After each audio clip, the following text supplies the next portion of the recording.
Bom, de novo, deixa eu abaixar aqui que tá pegando errado aqui, ó. Problemas técnicos. Eu tô gravando esse vídeo no mesmo dia, tá, irmão? Vocês estão vendo dias diferentes aí. E agora deu tempo de ir no banheiro, dar uma espreguiçada pra gente continuar. Não é grande o conteúdo, mas para vídeo fica, né? Se fosse no púlpito, talvez daria para passar em um sermão só. Mas é bem interessante a gente fazer desse jeito aqui. Eu gosto bastante de fazer assim. Bom, nós falamos aqui o ponto 1 e 2. Deus nunca rejeitou o povo de Deus, o seu povo, né? Os judeus que eram o seu povo. E os judeus eleitos foram salvos pela graça de Deus. Definitivamente foram salvos pela graça de Deus.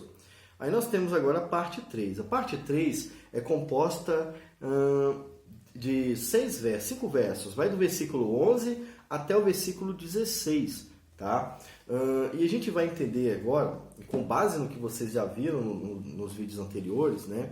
Vai entender agora por que Paulo cita esse versículo 11 e 12. Versículo 11 e 12 é complicado de entender se você não leu tudo. Então, se você não viu os primeiros vídeos e você não leu, se você não leu também o início do texto, você não vai conseguir entender direito o que Paulo está dizendo. Eu já expliquei anteriormente, ficou bem claro, né? Agora a gente vai continuar. Eu preciso continuar. Se você está chegando pela primeira vez nesse vídeo, volta no primeiro vídeo, assista ele e os próximos até chegar aqui de novo, tá bom? E antes de ir, se inscreva no canal, faça parte do canal Palavras em Chamas, tem o grupo do WhatsApp, faça parte da área de membros, tem um monte de estudo na área de membros. E eu vou te explicar o que a gente vai fazer agora. Nós vamos apenas ler Romanos 11. É isso que a gente está fazendo já há alguns vídeos. E eu estou lendo e fiz uma estrutura com base na leitura do próprio texto, sem pegar conteúdo de nenhum calvinista, de nada disso.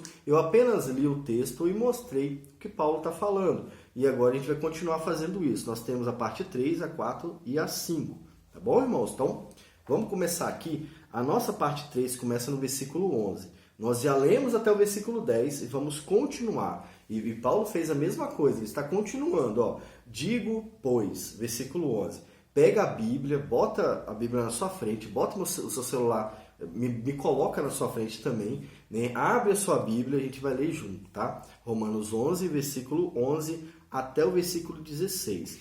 Digo, pois, porventura tropeçaram para que caíssem? De modo nenhum, mas pela sua queda veio a salvação aos gentios, para os incitar ao ciúme. E se a sua queda é a riqueza do mundo, e a sua diminuição a riqueza dos gentios, quanto mais a sua plenitude. Porque convosco falo, gentios, que enquanto for apóstolo dos gentios, exalto o meu ministério, para ver se de alguma maneira posso incitar ao ciúme os da minha carne e salvar alguns deles. Porque se a sua rejeição é a reconciliação do mundo, qual será a sua admissão, senão a vida dentre os mortos? E a gente vai até o versículo 16, né? Deixa eu ver. Até o versículo 16. E se as primícias são santas, também a massa o é. E se a raiz é santa, também os ramos são. Bom, Paulo vai tratar no versículo 11 de dois tipos de judeus. Ele vai falar no versículo 11, digo, pois, porventura tropeçaram para que caíssem? Quem são esses aqui? Esses são aqueles eleitos que foram preservados por Deus. Eles não caíram da graça, eles não perderam a salvação, né? Mas todo o povo cai nessa graça e se torna igual nesse sentido. Mas em qual sentido? Aqui está tratando da depravação total. Todos nós, antes de sermos alcançados, estávamos cegos pelo pecado. E Paulo está dizendo, né, nesse caso dos judeus, ele fala, olha, por causa da queda de todo o povo judeu, ou da maioria do povo judeu nesse caso, né? É isso mesmo, da maioria do povo judeu. Por causa da queda desse povo, os gentios conheceram o Evangelho. Então, vamos tentar entender isso aqui da melhor forma possível. Nós tínhamos 50 milhões de judeus, porque 48 negou Jesus, Jesus foi mostrado ao mundo. É isso que ele está dizendo. Então, ó, de modo nenhum, mas pela sua queda veio a salvação aos gentios, para os incitar ao ciúme. Então ele está dizendo que o povo de Deus, dentre os judeus, foi preservado, mas porque o restante negou a Jesus, a salvação foi oferecida aos gentios. Entende? Isso foi a vontade de Deus mesmo. Deus quis que fosse assim, mas esse não era o status final dos judeus. Os judeus que não criam em Jesus, dentre eles, talvez tivessem judeus que creriam em Jesus. E Paulo tinha a esperança disso acontecer. Era o desejo no coração dele isso. Ele vai falar isso mais para frente. E se a sua queda é a riqueza para o mundo, né, quanto mais a sua plenitude. A plenitude aqui é a plenitude dos gentios, sabe? Quando os gentios creem, quando isso estiver completo. Ele está falando aqui, ó, quando isso acontecer, o povo vai perceber e vai crer também no Evangelho. É isso que ele está querendo. É o desejo de Paulo, é que os judeus sejam salvos. Quem? Pelo menos os eleitos, né? Porque tanta gente negou Jesus que Paulo ficou meio constrangido, né? Tanto que no capítulo 9 ele fala, se eu pudesse perder minha salvação para salvar vocês, eu faria isso, mas eu não posso. Ele fala isso no capítulo 9. Aí ele vai continuar, porque convosco falo, gentios, que enquanto for apóstolo dos gentios, exalto o meu ministério. E ele não faz isso à toa. Ele faz isso para que os gentios, né, para que os judeus sintam ainda mais ciúmes e assim sejam pelo Espírito Santo convertidos ao Evangelho também. Ele vai dizer isso no versículo 14. Para ver se de alguma maneira posso incitar ao ciúme os da minha carne, ou seja, os judeus que ainda não criam em Jesus, e assim salvar alguns deles. Então Paulo, ele não está dizendo que em um determinado período da história Jesus vai vir e converter os judeus. Não é isso que ele está dizendo. O que ele está dizendo é que o ministério dos gentios fazia com que os judeus sentissem ciúmes. E isso era necessário para que, por esse ciúme, o Espírito Santo salvasse algumas pessoas. Salvasse os seus, pelo menos. É isso que ele está dizendo. Tá? Ele ainda tinha esperança de que judeus que não criam em Jesus fossem convertidos através do seu próprio ministério. Parece que a garganta deu um nó agora aqui, né? Por quê? Versículo 15. Se a sua rejeição é a reconciliação do mundo, por que ele está dizendo isso? A rejeição da maioria dos judeus a Jesus foi a reconciliação do mundo, porque assim o Evangelho foi divulgado pelo mundo, tá? Qual será a sua admissão, se não a vida dentre os mortos? Os judeus que não criam estavam como mortos, e Paulo ainda tinha esperança. Essa esperança precisa estar no nosso coração. Nós precisamos desejar que as piores pessoas do mundo creiam em Jesus. Mas esperar, nesse caso, não é só esperar, é também fazer alguma coisa para isso. Então, por exemplo, se você trabalha com alguém que é, sei lá, macumbeiro, né, a sua esperança não é que ele vai para o inferno. Não é essa a sua esperança. A sua esperança é que ele crê em Jesus. Você tem que amar ele a ponto de desejar que ele seja convertido, independente da eleição. Né? Nesse caso, não se trata de eleição. Você tem que desejar que ele seja salvo. Entendeu, irmãos? E nós sabemos que a justiça de Deus vai ser cumprida de um jeito ou de outro. Mas o nosso desejo é que as pessoas sejam convertidas ao Evangelho. Pelo menos tem que ser. Eu não sei se está sendo assim com você, mas tem que ser. Tá bom? Ele, versículo 16, ele fala, ó, se as primícias são santas, também a massa é santa. Se a raiz é santa, também os ramos são. Né? Então, ele vai usar aqui uns termos de números e de juízes para apoiar essa ideia, né, de que talvez sim, talvez outros judeus serão convertidos. Nós sabemos que isso aconteceu de fato. Né? Depois que Jesus morreu e ressuscitou, o Evangelho foi pregado por todo o mundo, incluindo o povo judeu, e muitos creram no Evangelho. Então o que Paulo está falando realmente aconteceu e também acontece hoje. Muitos judeus são convertidos pelo Espírito Santo. Então o desejo de Paulo acaba sendo a realidade mesmo. Isso realmente acontece. Tá? Mas ele não está dizendo, irmãos, presta atenção, de que Cristo um dia vai converter todo o povo judeu, não. Tá? Ele não está dizendo em nenhum momento a respeito disso. E aí a gente encerra a parte 3. Né? Falamos do versículo 11 até o versículo 16. O povo está aqui no grupo falando pra caramba, né? A parte 4 vai do versículo 17 até o 20. né? É uma parte pequena também, dá para a gente entender. A mensagem de Paulo já foi passada. Agora ele está mostrando o seu desejo e a aplicação, né? Como que a gente tem que receber isso? Então Paulo vai exortar os gentios, nós nesse caso, à humildade. Nós devemos ser humildes diante disso, não apenas diante dos judeus hoje, né, em 2020, mas diante de todas as pessoas que não creem em Jesus. Então, no versículo 17 até o 20, ele diz o seguinte, vamos ler o texto, ó. E se alguns dos ramos foram quebrados, e tu sendo oliveira brava, foste enxertado no lugar deles, e feito participante da raiz e da seiva da oliveira, não te glories contra os ramos, e se contra eles te gloriares, não és tu que sustentas a raiz, mas a raiz que sustenta vocês. Dirás, pois, os ramos foram quebrados para que eu foste enxertado. Está bem. Versículo 20. Pela sua incredulidade foram quebrados, e tu estás em pé pela fé. Então, não te ensoberbeça, mas tema. Então, o versículo 20 ainda liga ao próximo tema. Paulo está chamando a gente para uma situação diferente agora, né? Se nós somos salvos pela graça de Deus, nós não devemos nos orgulhar. Mas vamos pensar no que ele está falando para o povo gentil da época. O povo gentil aqui é considerado a oliveira brava, né? A oliveira brava aqui ela não era aceita, ela era rejeitada, mas ela foi pega e enxertada no povo de Deus. É como se uma árvore recebesse outra que ninguém queria. Então vamos pensar no nosso contexto? Vamos trazer para o nosso contexto. Nós temos lá uma árvore, um pé de limão galego muito azedo, né? Que ninguém quer. Não, limão galego não. Sabe aquela laranja que ninguém quer? Ninguém sabe fazer aquela laranja que parece uma bola de futebol. Imagina ela. Agora pensa numa mangueira que dá manga o ano inteiro, né? Ele está dizendo assim, olha, vocês que faziam parte daquela árvore inútil, né? Eu sei que ela não é inútil, dá para fazer doce com aquela laranja, tá? Eu sei, mas estou usando como exemplo.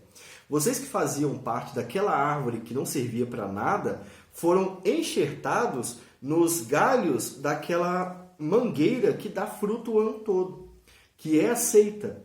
Então, mas vocês não devem usar isso como motivo de orgulho, porque não são vocês que sustentam a raiz. É a raiz que sustenta vocês, ou seja, vocês não têm mérito nenhum em ter sido salvos. É isso que ele está falando. Isso trazendo para a nossa linguagem. Olha a conversão que eu tive que fazer. Que situação. Mas eu acho que ficou mais fácil de entender. Vamos ler de novo? Então, ó, versículo 16, 17.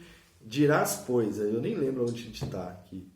Versículo 17. E se alguns ramos foram quebrados, nesse caso, eles foram retirados do povo de Israel, né, do povo de Israel, porque eles não eram o povo de Deus.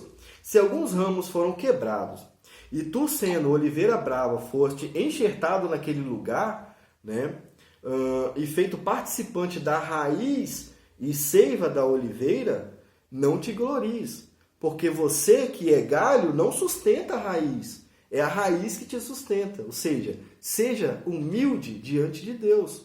Os gentios da época eram chamados agora a serem humildes diante da salvação. Por quê? Isso era motivo de muita glória. Claro que era. O povo, o Cristo, o Messias, veio salvar os judeus, mas acabou salvando o mundo e não salvou os judeus. Essa é a percepção, né? Não é a realidade, porque muitos judeus criam em Jesus, como nós vimos nos outros vídeos.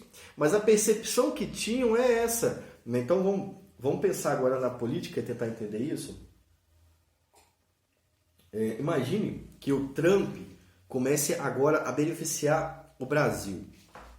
Os brasileiros vão começar a zoar os Estados Unidos falando, olha, o Trump, que é presidente dos Estados Unidos, não ajudou os Estados Unidos, mas ajudou o Brasil. É essa a ideia de Paulo. Está falando, olha, seja humilde, tá? Vocês não são ninguém também, não. Vocês não têm motivo para se gloriar. E aí ele vai terminar com outro chamado, que é o chamado ao temor a Deus. Além do chamado à humildade, nós somos chamados a temer a Deus. Esse ponto é muito importante. Isso vai estar no versículo 20 até o versículo 24, né? Leia aí na sua Bíblia, ó. Está bem.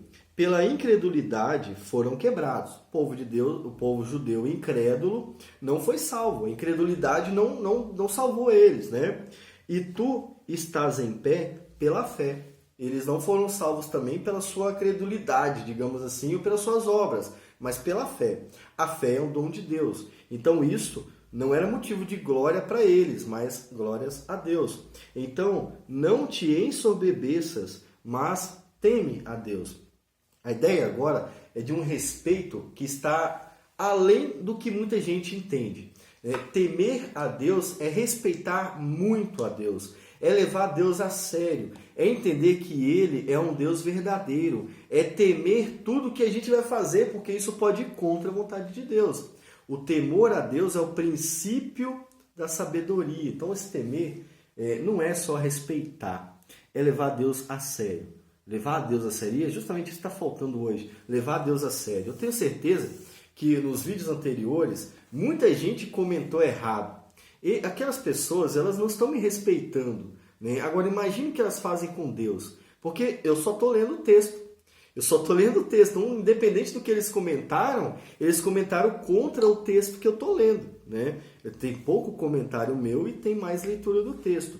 As pessoas precisam temer a Deus. Nós precisamos aprender a respeitar as coisas de Deus. Eu não estou dizendo que eu sou uma coisa de Deus, né, que eu sou soberanamente importante, não. Eu estou dizendo que nós, teólogos, precisamos aprender a respeitar a Deus acima de todas as coisas. Então, quando nós vemos isso aqui, é um chamado que vale a nós, gentios, ainda hoje, tá? Está bem, né? Beleza. Pela incredulidade dos judeus, vocês foram salvos pela fé, né? Então, não fica se achando tal, não, mas teme a Deus. Ele vai continuar. Porque se Deus não poupou os ramos naturais, teme que não te poupe a ti também. Considera, pois, a bondade e a severidade de Deus. Para com os que caíram, severidade, mas para contigo, benignidade, se permaneceres na sua benignidade. De outra maneira, também tu serás cortado. Agora Devaí tocou no ponto, né? Vamos continuar no texto, depois eu volto aqui. E também eles, se não permanecerem na incredulidade, serão enxertados, porque poderoso é Deus para tornar a enxertar. Porque se tu fostes cortado da natural oliveira brava e contra a natureza enxertado na boa oliveira, quanto mais esses que são das naturais, que são naturais, serão enxertados na própria oliveira. Então, calma, não estamos falando de perda de salvação. Calma, vamos ficar um pouquinho em silêncio para vocês entenderem. Há aqui dois exemplos, né, sobre temor a Deus. A incredulidade faz com que as pessoas desrespeitem a Deus. Ela faz com que as pessoas não temam a Deus. O incrédulo não é salvo. O incrédulo, não é que o incrédulo cai da salvação. O incrédulo não é salvo. É isso que ele está dizendo. Se o gentil for orgulhoso depois da salvação, ele vai notar que ainda não foi salvo pela graça. Porque ser incrédulo, nesse caso, ser orgulhoso, é quase o mesmo pecado da incredulidade. O povo judeu era também orgulhoso e por isso não creram em Jesus. Jesus foi pequeno demais para o orgulho judeu. Jesus foi fraco demais para o orgulho judeu. Então, se um gentil começa a se orgulhar por causa da sua salvação, ele vai perceber que, na verdade, ele ainda é como um judeu incrédulo. Ele ainda não foi salvo. Então, esse é o perigo. Por isso que nós devemos temer a Deus. Porque aqueles que não temem a Deus vão ser desta maneira e considerados não salvos pela graça de Deus. Porque a graça de Deus transforma o homem. Então, nós, sendo salvos, sendo gentios ou judeus, sendo salvos, somos agora humilhados. Somos colocados no nosso ponto. Mas o cara orgulhoso, ele está demonstrando o tempo todo que ele não foi alcançado pela graça de Deus. Por isso que ele está dizendo no versículo 20, está bem, né? No versículo 21, porque se Deus não poupou os ramos naturais, né? Quem disse que ele não vai poupar você também? que ele não vai retirar você também. Então não fica se achando, não. O fato é que o cara que se acha, ele demonstra não ter sido salvo. É isso que Paulo está falando. Tá? Então cuidado para você não perceber que nem você foi salvo. Nem o povo judeu e nem você foi salvo por causa da sua incredulidade, do seu não temor a Deus. E por outro lado, Paulo de novo manifestando o seu desejo de salvação dos gentios. Por outro lado, nós temos o povo judeu, que é incrédulo, né? O povo é incrédulo até Deus mudar isso na vida deles. Mudando isso na vida deles, eles vão ser salvos do mesmo jeito que os gentios foram. Considera, pois, aqui no versículo 20 ainda, né? Versículo 21. Se Deus não poupou os ramos naturais, teme que não te poupe a ti mesmo, a ti também. Considera, pois, a bondade e a severidade de Deus. Para com os que caíram, severidade. Mas para contigo, benignidade, se permaneceres na sua benignidade. De outra maneira, também tu serás cortado. E também eles, esse é o ponto que eu queria trazer no versículo 23, e também eles, se não permanecerem na incredulidade, serão salvos. Literalmente salvos, porque poderoso é Deus para salvar. Essa seria uma tradução da nova tradução da linguagem de hoje. Seria assim.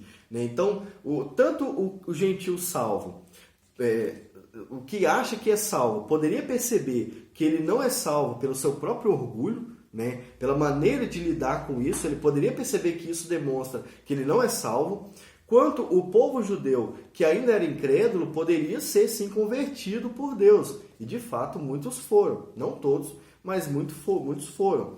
Então, nesse caso, nós somos chamados a temer a Deus. E aqueles que não temem a Deus são os altos, né? Os caras mais orgulhosos demonstram não temer a Deus.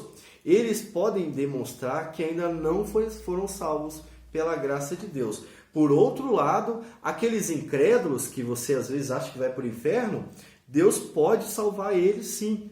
Isso tudo depende da sua vontade. Poderoso é Deus para salvar. Então nós precisamos, nesse contexto, estarmos primeiro humildes diante de tudo isso e temerosos. Nós precisamos temer a Deus, né? Deus é a pessoa mais séria do universo. Apesar dele nos tratar com carinho, apesar dele ser muito gente boa com a gente, é a pessoa mais séria de todo o universo. Se você brincar com Deus, você vai perceber o seu destino, digamos assim. Você está brincando com Deus e isso está demonstrando o caminho que você está seguindo. Esse caminho da brincadeira, de não temer a Deus, é um caminho de destruição. O mesmo caminho trilhado por muitos judeus que não creram em Jesus. E eles receberam a destruição também. Mas interessante, que você também não tinha percebido, é que em todo tempo Paulo tem esperança de que haja mais judeus eleitos à salvação. Isso é interessante, né? Percebeu? Mais 20 minutos de vídeo, concluímos mais 2 pontos e a gente vai terminar no próximo vídeo a leitura de Romanos 11. Foi muito bom ler com vocês isso aqui. Espero que o Espírito Santo faça o que ele tem que fazer com isso que eu estou fazendo para vocês. E eu espero vocês no último vídeo da leitura de Romanos 11, beleza? Nós vamos ler Romanos 11 do versículo 25 até o versículo 36. Vai ser o maior vídeo, pelo que eu estou vendo aqui, vai ser o maior vídeo até agora. Nossa, é muito grande. Mas nós vamos terminar no próximo vídeo, beleza? Gostou? Deixa a curtida. Não gostou? Deixa a curtida. Comenta aqui embaixo. Veja que nós lemos o texto bíblico. Eu não trouxe comentário de ninguém. Ficamos na ideia de Paulo. A gente está querendo entender o que Paulo escreveu. E eu acho que isso foi feito neste vídeo aqui também. Te espero no próximo vídeo. E tchau. Vou dar outra esticada para gravar o próximo vídeo para vocês.